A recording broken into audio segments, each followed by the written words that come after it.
ನನಗಿನ್ನೂ ಸಿಕ್ಕಿಲ್ಲ, ನಾನಿನ್ನೂ ಪಕ್ಷದ ಪ್ರಮುಖರ ಜೊತೆಗೆ ಮಾತಾಡಬೇಕು, ಅದಾದ ನಂತರ ನಮ್ಮ ನಿರ್ಧಾರ ಅನ್ನುವಂಥದ್ದು. ಆದರೆ ರಾಮುಲು ಅವ್ರನ್ನ ಬೆಂಬಲಿಸುವಂಥವ್ರ ನಿರ್ಧಾರ ಏನು ಅನ್ನುವಂಥದ್ದು ಸ್ಪಷ್ಟವಾಗಿ ಗೊತ್ತಾಗಿರುವಂಥ ಸಂಗತಿ. ಯಾಕಂದರೆ ರಾಮುಲು ಸೋತಿದ್ದರೆ ಅದರ ಕಥೆ ಬೇರೆ ಇತ್ತು, ಈಗ ಗೆದ್ದಿರುವಂಥದ್ದು. ಈ ಮುಖಾಂತರ ರಾಮುಲು ಒಂದು ದೊಡ್ಡ ಶಕ್ತಿಯಾಗಿ ಹೇಗೆ ಬೆಳೀಬಲ್ಲೆ ಅನ್ನುವಂಥದ್ದು ಒಂದು ಸೂಚನೆಯನ್ನು, ಒಂದು ಮುನ್ಸೂಚನೆಯನ್ನು ಈಗಾಗಲೇ ರವಾನಿಸಿಬಿಟ್ಟಿದ್ದಾರೆ. ಹೀಗಾಗಲೇ ನೋಡ್ತಾ ಇದ್ದೀರಿ, ನಿನ್ನೆ ಮೊನ್ನೆ ಆದಂಥ ಬೆಳವಣಿಗೆಗಳು. ಏನು JDS ಶಾಸಕರುಗಳು ಅಲ್ಲಿ ಹೋಗಿ ಕೂತ್ಕೊಂಡು ಚರ್ಚೆ ಮಾಡ್ತಿರುವಂಥದ್ದು, ಅಂದರೆ ಮತ್ತವರು ರೆಸಾರ್ಟ್ ಸಂಸ್ಕೃತಿಗೆ ಹೋಗಿರುವಂಥದ್ದು. ಹೀಗಾದರೂ ಮಾಡಿ ರಾಮುಲು ಕಡೆ ಇರುವಂಥ ಶಾಸಕರುಗಳೆಲ್ಲಾದರೂ ರಾಮುಲು ಕಡೆ ಪರವಾಗಿ ಬಂದರೆ BJP ಮತ್ತೆ ಆಪರೇಷನ್ ಕಮಲ ಮಾಡಬಹುದು. ಆವಾಗ ಅತ್ಯಂತ ಸುಲಭದ ತುತ್ತು ಅಂತಂತಂದರೆ ಅದು JDS ಶಾಸಕರು ಮಾತ್ರ ಅನ್ನುವಂಥದ್ದು JDS ನಾಯಕರುಗಳಿಗೆ ಕೂಡ ತುಂಬ ಚೆನ್ನಾಗಿ ಗೊತ್ತು. ಹೀಗಾಗಿ ಏನು ಅಂತಂದರೆ ಅವ್ರನ್ನ ರೆಸಾರ್ಟಲ್ಲಿ ಅವ್ರನ್ನ ಕೂರಿಸ್ಕೊಂಡು ಅವ್ರಿಗೊಂದಿಷ್ಟು ಬುದ್ಧಿವಾದ ಹೇಳುವಂಥ ಕೆಲಸಗಳು ಕೂಡ ಆಗಿದೆ. ಈ ಮುಖಾಂತರ ಶಾಸಕರನ್ನ ಕೈಯಲ್ಲಿಟ್ಕೊಳ್ಳೋದು ಹೇಗೆ ಅನ್ನೋದ್ರ ಬಗ್ಗೆ ಬೋಧನೆಗಳು ಕೂಡ ಸಾಕಷ್ಟು ಆಗಿದೆ. ಅಂತೂ ರಾಮುಲು ಒಂದು ದೊಡ್ಡ ಶಾಕನ್ನು ಕೊಟ್ಟಿದ್ದಾರೆ, ಒಂದು ಅಭೂತಪೂರ್ವವಾದಂಥ ಬೆಂಬಲದ ಜೊತೆಗೆ ಏನು ಅಂದರೆ ಬಹುಶಃ ಏನು ಸಿದ್ದರಾಮಯ್ಯನವರು ಮಾಡಿ ಬಿಟ್ಟಿದ್ರು ಅಹಿಂದಕ್ಕೆ ಮತ್ತೆ ಏನಾದರೂ ರಾಮುಲು ಚಾಲನೆ ಕೊಡಬಹುದಾ ಅನ್ನುವಂಥ ಮಾತುಗಳು ಕೂಡ ಕೇಳಿಬರ್ತಾ ಇದೆ. ಜೊತೆಗೇನೆಂದರೆ ಬೇರೆ ಬೇರೆ ಒಂದು ಕಾರ್ಯತಂತ್ರಗಳನ್ನು ಕೂಡ ಈಗಾಗಲೇ ಹೇಳ್ತಾ ಇದ್ದಾರೆ. ಬನ್ನಿ ಇದೆಲ್ಲದರ ಬಗ್ಗೆ ಮಾತಾಡೋಣ. ನಮ್ಮ ಪ್ರತಿನಿಧಿ ವೀರೇಂದ್ರ ಇದ್ದಾರೆ. ವೀರೇಂದ್ರ ಬನ್ನಪ್ಪ ಪಾರ್ಕ್ ಬಳಿಯಲ್ಲಿದ್ದಾರೆ. ವೀರೇಂದ್ರ, ಏನು ಈಗ ಬನ್ನಪ್ಪ ಪಾರ್ಕಿಗೆ ಏನಾದರೂ ರಾಮುಲು ಬಂದ್ರ? ಆರಂಭದಲ್ಲಿ ಅವ್ರಿಗೆ ಬೆರಳೆಣಿಕೆ ಎಷ್ಟು ಜನ ಬೆಂಬಲಿಗರು ಕೂಡ ಇರಲಿಲ್ಲ, ಯಾಕಂದರೆ ಬಂದಂಥ 100-200 ಬಸ್ಗಳು ಇನ್ನೂ ಕೂಡ ಬೆಂಗಳೂರನ್ನ ಮುಟ್ಟೇ ಇಲ್ಲ ಅನ್ನುವಂಥ ಮಾಹಿತಿ ಲಭ್ಯವಾಗಿರುವಂಥದ್ದು. ಈಗ ಸ್ಥಿತಿ ಏನು? ನಿಜ ಭರದ್ವಾಜ್, ಬನ್ನಪ್ಪ ಪಾರ್ಕ್ಗೆ ಈಗಾಗಲೇ ಶ್ರೀರಾಮುಲು ಬಂದು 15 ನಿಮಿಷ ಕಳೆದಿದೆ. ಪೊಲೀಸರು ಅವ್ರನ್ನ ಬನ್ನಪ್ಪ ಪಾರ್ಕ್ನಿಂದ ನೇರವಾಗಿ ಹಲ್ಸೂರ್ಗೇಟ್ ಪೊಲೀಸ್ ಸ್ಟೇಷನ್ಗೆ ಕರೆದುಕೊಂಡು ಬಂದರು. ಯಾಕಂದ್ರೆ ಇನ್ನೂ ಕೂಡ ಅಭಿಮಾನಿಗಳು ಬಂದಿರಲಿಲ್ಲ. ಹಾಗೆ ನೆಲಮಂಗಲದಿಂದ ಹೊರಟಂತ ಸುಮಾರು 100 ಬಸ್ಗಳು ಟ್ರಾಫಿಕ್ ಜಾಮ್ ನಲ್ಲಿ ಸಿಗಾಕೊಂಡಿದ್ರಿಂದ ಅದು ಬರೋದು ಕೂಡ ವಿಳಂಬ ಆಯಿತು. ಆ ಕಾರಣಕ್ಕಾಗಿ ರಾಮುಲು ಅವ್ರನ್ನ ನೇರವಾಗಿ ಪೊಲೀಸ್ ಠಾಣೆಗೆ ಕರೆದುಕೊಂಡು ಬಂದು ಅವರಿಗೆ ಇಲ್ಲಿ ಕೂರಿಸಲಾಗಿತ್ತು. ಅಂದ್ರೆ ಅಭಿಮಾನಿಗಳು ಬರುವವರೆಗೂ ಕೂಡ ಅವರು ಇಲ್ಲೇ ವಿಶ್ರಮಿಸಿಕೊಳ್ಳಲಿ ಅನ್ನುವಂತ ಒಂದು ಉದ್ದೇಶದಿಂದ ಇಲ್ಲಿಗೆ ಕರೆದುಕೊಂಡು ಬಂದಿದ್ರು. ಇನ್ನೂ ಕೂಡ 100 ಬಸ್ಗಳು ಇಲ್ಲಿಗೂ ಇನ್ನೂ ಕೂಡ ಆಗಮಿಸಿಲ್ಲ. ಬಹುಶಃ ಮುಂದಿನ ಒಂದು 5-10 ನಿಮಿಷದೊಳಗಾಗಿ ಇಲ್ಲಿಗೆ ಬರುತ್ತೆ. ಆ ತಕ್ಷಣವೇ ಇಲ್ಲಿಂದ ಪಾದಯಾತ್ರೆ ಆರಂಭ ಆಗುತ್ತೆ. ಹಲ್ಸೂರ್ಗೇಟ್ ಪೊಲೀಸ್ ಠಾಣೆಯಲ್ಲಿ ಈಗ ಶ್ರೀರಾಮುಲು ಅವರು ಇದ್ದಾರೆ. ಇಲ್ಲಿ ನೋಡಬಹುದು ಸಾಕಷ್ಟು ಕ್ರೌಡ್ ಕೂಡ ಇಲ್ಲೂ ಕೂಡ ನೆಲೆಗೊಂಡಿದೆ. ನನ್ನ ಬಲಭಾಗಕ್ಕೆ ನನ್ನ ಕ್ಯಾಮರಾಮನ್ ವೆಂಕಟೇಶ್ಗೆ ಪ್ಯಾನ್ ಮಾಡಿ ತೋರಿಸಲಿಕ್ಕೆ ಹೇಳ್ತೇನೆ. ಸಂಪೂರ್ಣ ಇಲ್ಲಿ ಶಾಸಕರಾದಂತಹ ನಾಗೇಂದ್ರ ಅವರು ಕೂಡ ಹೋಗ್ತಿರೋದನ್ನ ನೀವು ನೋಡಬಹುದು. ಶ್ರೀರಾಮುಲು ಅವ್ರನ್ನ ಭೇಟಿ ಮಾಡಲಿಕ್ಕೆ ನಾಗೇಂದ್ರ ಅವರು ಹೋಗ್ತಾ ಇದ್ದಾರೆ. ಹಾಗೆ ಸಾಕಷ್ಟು ಕ್ರೌಡ್ ಇಲ್ಲಿ ಜಮಾವಣೆಗೊಂಡಿದೆ ಪೊಲೀಸ್ ಸ್ಟೇಷನ್ ಆವರಣದಲ್ಲಿ. ಹಾಗೆ ಎದುರಿಗೆ ಇರುವಂತದ್ದು ಬನ್ನಪ್ಪ ಪಾರ್ಕ್, ಅಲ್ಲೂ ಕೂಡ ಸಾಕಷ್ಟು ಸಂಖ್ಯೆಯಲ್ಲಿ ಜನ ನಿಂತಿರೋದನ್ನ ನೀವು ನೋಡ್ತಾ ಇದ್ದೀರಿ. ನಾವು ಬನ್ನಪ್ಪ ಪಾರ್ಕ್ ನ ಒಳಗೆ ಹೀಗೆ ಸಾಕ್ತಿವಿ ಭರದ್ವಾಜ್. ಸಾಕಷ್ಟು ಸಂಖ್ಯೆಯಲ್ಲಿ ಇಲ್ಲಿ ಕ್ರೌಡ್ ಇದೆ. ಬನ್ನಪ್ಪ ಪಾರ್ಕ್ ನ ಒಳಗೆ ಈಗಾಗಲೇ ಸಾವಿರಾರು ಸಂಖ್ಯೆಯಲ್ಲಿ ಜನರು ನೆರೆದಿದ್ದಾರೆ. ಹಾಗೆ ಸಾಕಷ್ಟು ಸಂಖ್ಯೆಯಲ್ಲಿ ಪೊಲೀಸರು ಕೂಡ ಸುಮಾರು 250ಕ್ಕೂ ಹೆಚ್ಚು ಪೊಲೀಸರು ಈಗಾಗಲೇ ಇಲ್ಲಿ ಜಮಾವಣೆಗೊಂಡಿದ್ದಾರೆ ಭರದ್ವಾಜ್. ಜನರು ಕೂಡ ಶ್ರೀರಾಮುಲು ಬಂದು ಯಾವಾಗ ಪಾದಯಾತ್ರೆಯನ್ನ ಆರಂಭಿಸ್ತಾರೆ ಅನ್ನುವ ನಿರೀಕ್ಷೆಯಲ್ಲಿ ಇಲ್ಲೆಲ್ಲ ನಿಂತಿದ್ದಾರೆ. ಸ್ವಾಭಿಮಾನಿ ಶ್ರೀರಾಮುಲು ಎನ್ನುವಂತಹ ಒಂದು ಬಾವುಟ ಇಲ್ಲಿ ಸಾಕಷ್ಟು ಸಂಖ್ಯೆಯಲ್ಲಿ ಹಾರಾಡ್ತಾ ಇರೋದನ್ನ ನೀವು ನೋಡಬಹುದು. ಬನ್ನಪ್ಪ ಪಾರ್ಕ್ಗೆ ಇನ್ನೂ ಕೂಡ 100 ಬಸ್ ಇನ್ನೂ ಕೂಡ ಬಂದಿಲ್ಲ. ಅದು ಬಸ್ಗಳು ನೇರವಾಗಿ ಕಂಠೀರುವ ಸ್ಟೇಡಿಯಂಗೆ ಹೋಗಿ ಅಲ್ಲಿ ಬಸ್ಗಳ ಪಾರ್ಕಿಂಗ್ಗೆ ವ್ಯವಸ್ಥೆಯನ್ನು ಮಾಡಲಾಗಿದೆ. ಅಲ್ಲಿಂದ ಆನಂತರವಷ್ಟೇ ಅವರ ಅಭಿಮಾನಿಗಳು ಬೆಂಬಲಿಗರು ಇಲ್ಲಿಗೆ ಬರ್ತಾರೆ. ಈ ಬನ್ನಪ್ಪ ಪಾರ್ಕ್ನಿಂದ ಈ ಒಂದು ಪಾದಯಾತ್ರೆ ಆರಂಭ ಆಗುತ್ತೆ. ನೀವು ನೋಡಬಹುದು ಸಾಕಷ್ಟು ಸಂಖ್ಯೆಯಲ್ಲಿ ಈಗಾಗಲೇ ಇಲ್ಲಿ ಅಭಿಮಾನಿಗಳು ಬೆಂಬಲಿಗರು ಸ್ವಾಭಿಮಾನಿ ಶ್ರೀರಾಮುಲು ಎನ್ನುವ ಧ್ವಜವನ್ನ ಹಿಡಿದು ನಿಂತಿದ್ದಾರೆ.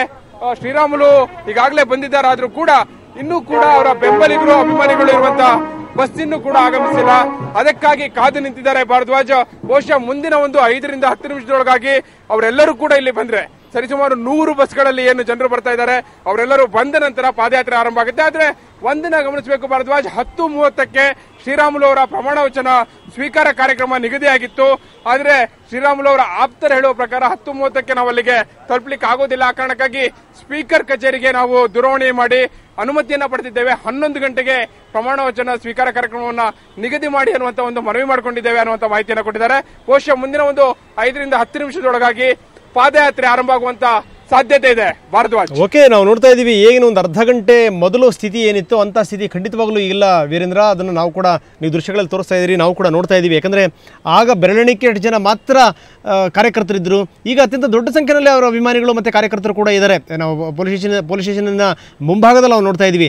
ಜೊತೆಗೆ ಇನ್ನೊಂದು 5-10 ನಿಮಿಷದಲ್ಲಿ ಬಂತು ಅಂತಂದರೆ ಬಹುಶಃ ಒಂದು 10:15 ಒಳಗಡೆಗೆ ಅವ್ರು ಏನಾದರೂ ಸದನವನ್ನು ರೀಚ್ ಆಗಲಿಕ್ಕೆ ಸಾಧ್ಯನಾ?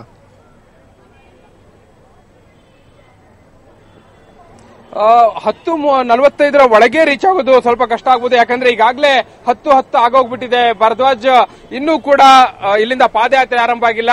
ಇಲ್ಲಿಂದ ಒಂದು ವೇಳೆ 10:30ಕ್ಕೆ ಆರಂಭಿಸಿದ್ರು ಕೂಡ ಇಲ್ಲಿಂದ ನೇರವಾಗಿ ಮೈಸೂರು ಬ್ಯಾಂಕ್ ಸರ್ಕಲ್ಗೆ ಹೋಗಬೇಕು. ಈ ಬನ್ನಪ್ಪ ಪಾರ್ಕ್ ನಿಂದ ನೇರವಾಗಿ ಮೈಸೂರು ಬ್ಯಾಂಕ್ ಸರ್ಕಲ್ಗೆ ಹೋಗಬೇಕಾಗುತ್ತೆ. ಅಲ್ಲಿಂದ ಬಲ ತಿರುವನ್ನ ಪಡೆದು ಏನು ಸ್ವಾತಂತ್ರ್ಯ ಉದ್ಯಾನವನ ಇದೆ ಅಲ್ಲಿಂದ ಎಡತಿರುವು ಪಡೆದು ಗಾಂಧಿ ಸ್ಟ್ಯಾಚ್ಯೂ ಬಳಿ ಹೋಗಬೇಕು. ಗಾಂಧಿ ಪ್ರತಿಮೆಗೆ ಮಾಲಾರ್ಪಣೆಯನ್ನ ಮಾಡಿ ಅಲ್ಲಿಂದ ವಾಹನದ ಮೂಲಕ ತೆರಳಿದ್ರು ಕೂಡ ಕನಿಷ್ಠ ಅರ್ಧ ಗಂಟೆ ಬೇಕಾಗುತ್ತೆ. ಈ ಹಿನ್ನೆಲೆಯಲ್ಲಿ ಒಟ್ಟಾರೆಯಾಗಿ ಕನಿಷ್ಠ ಅರ್ಧ ಗಂಟೆ ಬೇಕಾಗುತ್ತೆ. ಈ ಹಿನ್ನೆಲೆಯಲ್ಲಿ ರಾಮುಲು ಅವರು ಒಂದಷ್ಟು ದೂರ ಅಂದ್ರೆ ಸರಿಸುಮಾರು ಸ್ವಾತಂತ್ರ್ಯ ಉದ್ಯಾನವನ ಏನಿದೆ, ಫ್ರೀಡಂ ಪಾರ್ಕ್ ಏನಿದೆ, ಅಲ್ಲಿ ತನಕ ಪಾದಯಾತ್ರೆಯಲ್ಲಿ ತೆರಳುವಂತಹ ಸಾಧ್ಯತೆ ಇದೆ. ಅಲ್ಲಿಂದ ಅವರು ನೇರವಾಗಿ ಗಾಂಧಿ ಪ್ರತಿಮೆಗೆ ಮಾಲಾರ್ಪಣೆಯನ್ನು ಮಾಡಿ ವಾಹನದಲ್ಲಿ ತೆರಳಿ ಬಿಡ್ತಾರೆ. ಆನಂತರ ಈ ಜನರೆಲ್ಲರೂ ಕೂಡ ಡಿಸ್ಪರ್ಸ್ ಆಗುವಂತ ಸಾಧ್ಯತೆ ಇದೆ. ಈ ಹಿನ್ನೆಲೆಯಲ್ಲಿ ರಾಮುಲು ಅವರು ಅಲ್ಲಿವರೆಗೂ ಸಂಪೂರ್ಣವಾಗಿ ಪಾದಯಾತ್ರೆ ಮಾಡ್ತಾರಾ ಅನ್ನೋದೊಂದು ಪ್ರಶ್ನೆ. ಯಾಕಂದ್ರೆ ಏನೇ ಆದ್ರೂ ಕೂಡ 11 ಗಂಟೆ ಒಳಗೆ ಪ್ರಮಾಣ ವಚನ ಸ್ವೀಕಾರ ಮಾಡಲೇಬೇಕು. ಈಗಾಗಲೇ ಸಮಾರಂಭ ನಿಗದಿಯಾಗಿ ಹೋಗಿದೆ. ವಿಧಾನಸಭೆ ಕೂಡ ಆರಂಭ ಆಗಬೇಕಾಗಿದೆ. ಆ ಹಿನ್ನೆಲೆಯಲ್ಲಿ ಎಲ್ಲವೂ ಕೂಡ ತರಾತುರಿಯಲ್ಲಿ ಆಗಬೇಕಾಗಿದೆ. ಈ ಸಮಯದ ಹೊಂದಾಣಿಕೆಯನ್ನ ಯಾವ ರೀತಿ ಮಾಡ್ಕೋತಾರೆ ಅದು ಕೂಡ ಪ್ರಶ್ನೆ. ಯಾಕಂದ್ರೆ ಈಗಾಗಲೇ ಸ್ಪೀಕರ್ ಕಚೇರಿಗೆ ನಾವು ದೂರವಾಣಿ ಮಾಡಿ ಮನವಿಯನ್ನ ಮಾಡಿದ್ದೀವಿ ಅನ್ನುವಂತ ಮಾತನ್ನ ಹೇಳ್ತಾ ಇದ್ದಾರೆ. ಆದ್ರೆ ಇನ್ನೂ ಕೂಡ 100 ಬಸ್ಗಳಲ್ಲಿ ಏನು ಬೆಂಬಲಿಗರು ಬರಬೇಕಿತ್ತು, ಅವ್ರು ಬಂದಿಲ್ಲ. ಅವ್ರು ಬರೋವರೆಗೂ ಕೂಡ ಇಲ್ಲಿ ಪಾದಯಾತ್ರೆ ಆರಂಭವಾಗುವಂತ ಲಕ್ಷಣ ಕಾಣ್ತಾ ಇಲ್ಲ. ಇಲ್ಲಿ ಬಂದಿದ್ದಾರೆ ಸಾಕಷ್ಟು ಸಂಖ್ಯೆಯಲ್ಲಿ ಅವರ ಅಭಿಮಾನಿಗಳು, ಬೆಂಬಲಿಗರು ಬಂದಿದ್ದಾರೆ. ಇಲ್ಲೂ ಕೂಡ ನೀವು ನೋಡಬಹುದು, ಈಗಲೂ ಕೂಡ ಒಬ್ಬೊಬ್ಬರಾಗಿ ಇನ್ನೂ ಕೂಡ ಬರ್ತಾ ಇದ್ದಾರೆ. ಕೂಡ ಸಾಕಷ್ಟು ಸಂಖ್ಯೆಯಲ್ಲಿ ಜನ ಜಮಾಯಿಸ್ತಾ ಇದ್ದಾರೆ. ಆದ್ರೆ ಇಲ್ಲಿ ಕಾಯ್ತಾ ಇರುವಂತದ್ದು ಸ್ಥಳೀಯರಿಗಿಂತ ಹೆಚ್ಚಾಗಿ ಏನು ಬಳ್ಳಾರಿಯಿಂದ ಸುಮಾರು 100 ಬಸ್ಗಳಲ್ಲಿ ಅವರ ಬೆಂಬಲಿಗರು, ಅಭಿಮಾನಿಗಳು ಬರಬೇಕಾಗಿದೆ. ಅವರಿಗಾಗಿ ಕಾಯ್ತಾ ಇದ್ದಾರೆ. ಇಲ್ಲಿ ಎಲ್ಲ ರೀತಿಯ ವ್ಯವಸ್ಥೆಗಳು ಕೂಡ ಪೂರ್ಣ ಆಗಿದೆ. ಆದ್ರೆ ಆ 100 ಬಸ್ಗಳಲ್ಲಿ ಬೆಂಬಲಿಗರು ಬಂದ ಕೂಡಲೇ ಇಲ್ಲಿಂದ ಪಾದಯಾತ್ರೆ ಆರಂಭ ಆಗುತ್ತೆ. ಶ್ರೀರಾಮುಲು, ಶಾಂತ, ಸೋಮಶೇಖರ್ ರೆಡ್ಡಿ, ನಾಗೇಂದ್ರ ಅವರೆಲ್ಲರೂ ಕೂಡ ಈಗಲೂ ಕೂಡ ಹಲ್ಸೂರ್ ಗೇಟ್ ಪೊಲೀಸ್ ಠಾಣೆಯ ಒಳಗೆ ಕುಳಿತಿದ್ದಾರೆ. ಅವರ ಬೆಂಬಲಿಗರ ಬರುವಿಕೆಗಾಗಿ ಕಾಯ್ತಾ ಇದ್ದಾರೆ. ಸುಮಾರು 250ಕ್ಕೂ ಹೆಚ್ಚು ಪೊಲೀಸರು ಇಲ್ಲಿ ಈಗಾಗಲೇ ಎಲ್ಲ ರೀತಿಯ ಭದ್ರತಾ ವ್ಯವಸ್ಥೆಯನ್ನು ಪೂರ್ಣ ಮಾಡಿದ್ದಾರೆ. ಮುಂದಿನ ಆ ಬಸ್ ಬಂದ ಕೂಡಲೇ ಇಲ್ಲಿ ಮುಂದಿನ ಒಂದು 10 ನಿಮಿಷದ ಒಳಗಾಗಿ ಈ ಒಂದು ಪಾದಯಾತ್ರೆ ಆರಂಭವಾಗುವಂತ ಲಕ್ಷಣಗಳು ಗೋಚರಿಸ್ತಾ ಇದೆ. ವೀರೇಂದ್ರ, ನಿನ್ನೆ ತಾನೇ ಹೇಳಿದ್ರು ರಾಮುಲು, ನಾನು ಕುರುಕ್ಷೇತ್ರ ಯುದ್ಧವನ್ನು ಗೆದ್ದು ಬಂದಂಗಾಯ್ತು ಅಂತ ಒಂದು ಸ್ಥಿತಿ ಇತ್ತು. ಎಲ್ಲರೂ ಸೇರಿಕೊಂಡು ನಾನು ಸೋಲಿಸಬೇಕು ಅಂತ ಲೆಕ್ಕಾಚಾರ ಹಾಕೊಂಡಿದ್ರು. ಆದರೆ ಗೆಲುವು ನನಗಾಯ್ತು ಅನ್ನುವಂಥದ್ದು ಒಂದು ಲೆಕ್ಕದಲ್ಲಿ. ಕುರುಕ್ಷೇತ್ರ ಯುದ್ಧ ಗೆದ್ದು ಬಂದಂಥ ವ್ಯಕ್ತಿಯ ಮನಸ್ಸು ಹೇಗಿದೆ ಅನ್ನೋದನ್ನು ನೀವು ನೋಡ್ತಾ ಇದ್ದೀರಿ. ತುಂಬ ಹತ್ತಿರದಲ್ಲಿ ಅವ್ರನ್ನ ನೋಡಿದ್ದೀರಿ, ಅವ್ರ ಜೊತೆ ಮಾತಾಡಿದ್ದೀರಿ. ಜೊತೆಗೆ ಬೇರೆ ಬೇರೆ ನಾಯಕರುಗಳು ಕೂಡ ಇದ್ದಾರೆ. ಸದ್ಯದ ರಾಮುಲು ಮನಸ್ಥಿತಿ ಏನು?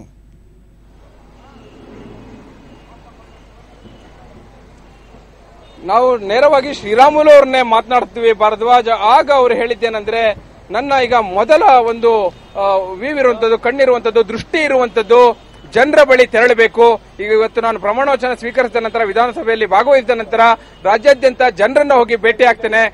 ಏನು ಬೇರೆ ಬೇರೆ ಭಾಗಗಳಲ್ಲಿ ನನ್ನ ಬೆಂಬಲಿಗರಿದ್ದಾರೆ. ನಾನು ದಿಗ್ವಿಜಯವನ್ನ ಗಳಿಸಿದ ಕೂಡಲೇ ಸಂಭ್ರಮಾಚರಣೆಯನ್ನು ಮಾಡಿದ್ದಾರೆ. ಅವರೆಲ್ಲರನ್ನೂ ಕೂಡ ಹೋಗಿ ನಾನು ಮುಟ್ಟುತ್ತೇನೆ, ಅವ್ರನ್ನ ಮಾತನಾಡಿಸ್ತೇನೆ, ಅವರೆಲ್ಲರನ್ನೂ ಕೂಡ ಒಗ್ಗೂಡಿಸ್ತೇನೆ ಅನ್ನುವಂತ ಒಂದು ಮಾತನ್ನು ಹೇಳ್ತಿದ್ದಾರೆ. ಅಂದ್ರೆ ಅವರು ಹಿಂದೆಯೇ ಹೇಳಿದ್ರು, ನಾನೊಂದು ಸ್ವಾಭಿಮಾನಿ ಪಕ್ಷವನ್ನ ಹುಟ್ಟಾಕ್ತೇನೆ ಅನ್ನುವಂಥದ್ದು. ಅದಕ್ಕೆ ಬೇಕಾದಂತಹ ಪ್ಲಾಟ್ಫಾರ್ಮ್ನ ತಳ ಹಾದಿಯನ್ನ ಒಂದು ಪ್ಲಾಟ್ಫಾರ್ಮ್ ನ ರೆಡಿ ಮಾಡ್ಕೊಳ್ಳೋದ್ರ ಕಡೆ ಅವರ ಗಮನ ಈಗ ನೆಟ್ಟಿದೆ ಭಾರದ್ವಾಜ್.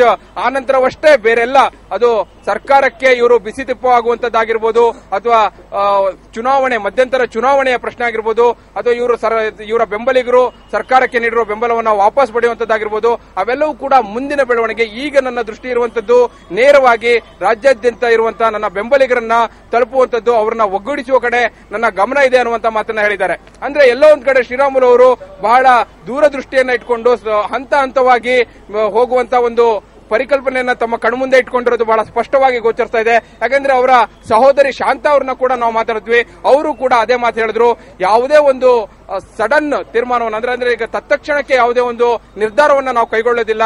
ಎಲ್ಲಾ ಮುಖಂಡರ ಜೊತೆಗೆ ನಾವು ಕುಳಿತು ಚರ್ಚೆಯನ್ನ ಮಾಡ್ತೇವೆ. ನಿಜ, ನಮ್ಮನ್ನ ಅವರು ಅಮಾನತ್ ಮಾಡಿದ್ದಾರೆ. ಸೋಮಶೇಖರ್ ರೆಡ್ಡಿ ಅವ್ರನ್ನ ಅಮಾನತ್ ಮಾಡಿದ್ದಾರೆ, ಶಾಂತ ಅವ್ರನ್ನ ಅಮಾನತ್ ಮಾಡಿದ್ದಾರೆ, ಹಾಗೆ ನಾಗೇಂದ್ರ ಅವ್ರನ್ನ, ಸುರೇಶ್ ಬಾಬು ಅವ್ರನ್ನೆಲ್ಲ ಬಿಜೆಪಿಯಿಂದ ಅಮಾನತ್ ಮಾಡಲಾಗಿದೆ. ನಿಜ, ಆದ್ರೂ ಕೂಡ ನಾವು ಇನ್ನೊಂದು ಸುತ್ತಿನ ಮಾತುಕತೆಯನ್ನು ನಡೆಸ್ತೇವೆ. ಇದುವರೆಗೂ ಕೂಡ ಬಿಜೆಪಿಯಿಂದ ನಮ್ಮ ಜೊತೆ ಯಾವುದೇ ಒಂದು ಮಾತುಕತೆಯ ಪ್ರಶ್ನೆ ಬಂದಿಲ್ಲ. ನಾವು ಕೂಡ ಅವ್ರ ಜೊತೆ ಮಾತುಕತೆಗೆ ಹೋಗೋದಿಲ್ಲ. ಈಗ ಆ ಪ್ರಶ್ನೆ ಉದ್ಭವಿಸೋದೇ ಇಲ್ಲ. ಮುಂದಿನ ನಡೆ ಏನಾಗಬೇಕು ಅವೆಲ್ಲವನ್ನೂ ಕೂಡ ನಾವು ಶ್ರೀರಾಮುಲು ಸೇರಿದಂತೆ ಎಲ್ಲಾ ಮುಖಂಡರು ಕುಳಿತು ಚರ್ಚೆಯನ್ನು ಮಾಡಿದ ನಂತರ ಮುಂದಿನ ನಡೆಯನ್ನ ನಿರ್ಧರಿಸ್ತೇವೆ ಅನ್ನುವಂತ ಮಾತನ್ನು ಹೇಳ್ತಿದ್ದಾರೆ. ಅಂದ್ರೆ ಎಲ್ಲ ಒಂದ್ ಕಡೆ ಒಂದು ದೂರದೃಷ್ಟಿಯ ಪರಿಕಲ್ಪನೆಯನ್ನು ಇಟ್ಕೊಂಡಿದ್ದಾರೆ. ಯಾವುದೇ ಒಂದು ಕ್ಲೀಜರ್ಕ್ ಅನ್ನುವಂತ ಯಾವುದೇ ಒಂದು ತತ್ಕ್ಷಣದ ತೀರ್ಮಾನ ಕೈಗೊಳ್ಳುವಂತ ಯಾವುದೇ ಸಾಧ್ಯತೆ ಈಗ ಗೋಚರಿಸ್ತಾ ಇಲ್ಲ. ಭಾರದ್ವಾಜ್. ಓಕೆ ವೀರೇಂದ್ರ, ಮತ್ತಷ್ಟು ನಾನು ನಿಮ್ಮ ಜೊತೆಗೆ ಮಾತಾಡ್ತೀನಿ, ಸಾಕಷ್ಟು ಮಾಹಿತಿನ ಪಡಿತೀನಿ. ಇನ್ನೇನು ಕೆಲವೇ ಕ್ಷಣಗಳಲ್ಲಿ ಅವರ ಬೆಂಬಲಿಗರು ಬರ್ಬೋದು, 100 ಬಸ್ಗಳು ಬರ್ತವೆ. ಈ ಸಂದರ್ಭದಲ್ಲಿ ಬೆಂಬಲಿಗರ ಜೊತೆಗೆ ಅವರ ಪಾದಯಾತ್ರೆ ಕೂಡ ಆರಂಭವಾಗುತ್ತೆ. 10ವರೆಗೆ ರಾಮುಲು ಪ್ರಮಾಣ ವಚನ ಇತ್ತು, 10ವರೆಗೆ ಬರೋಕ್ಕೆ ಸಾಧ್ಯನೇ ಇಲ್ಲ ಅಂತ ರಾಮುಲುಗೂ ಗೊತ್ತಾಯಿತು. ಹೀಗಾಗಿ ಏನಂದ್ರೆ ರಾಮುಲು ಪರವಾಗಿ ಏನು ಸ್ಪೀಕರ್ ಕಚೇರಿಗೆ ಒಂದು ದೂರವಾಣಿ ಕರೆ ಮಾಡಿ ಒಂದಷ್ಟು ಪರ್ಮಿಷನ್ ತೊಗೊಂಡಿದ್ದಾರೆ. 11 ಗಂಟೆಗೆ ಪ್ರಮಾಣ ವಚನ ಸ್ವೀಕಾರ ಸಮಾರಂಭ. ಹೀಗಾಗಿ 11 ಗಂಟೆ ಒಳಗಡೆ ರಾಮುಲು ರೀಚ್ ಆಗಲೇಬೇಕು. ಹೀಗಾಗಿ ಅವರ ಬೆಂಬಲಿಗರೇನಿದೆ, ಅವರ ಬೆಂಬಲಿಗರ ಬರುವಿಕೆಗಾಗಿ ರಾಮುಲು ಕಾಯ್ತಾ ಇದ್ದಾರೆ. ರಾಮುಲು ಜೊತೆಗೆ ಅವರ ಸೋದರಿ ಸಂಸದೆ ಶಾಂತಾ ಕೂಡ ಇದ್ದಾರೆ, ಜೊತೆಗೆ ಸುರೇಶ್ ಬಾಬು ಮತ್ತು ಮತ್ತಿತರ ಶಾಸಕರುಗಳು ಕೂಡ ಇದ್ದಾರೆ.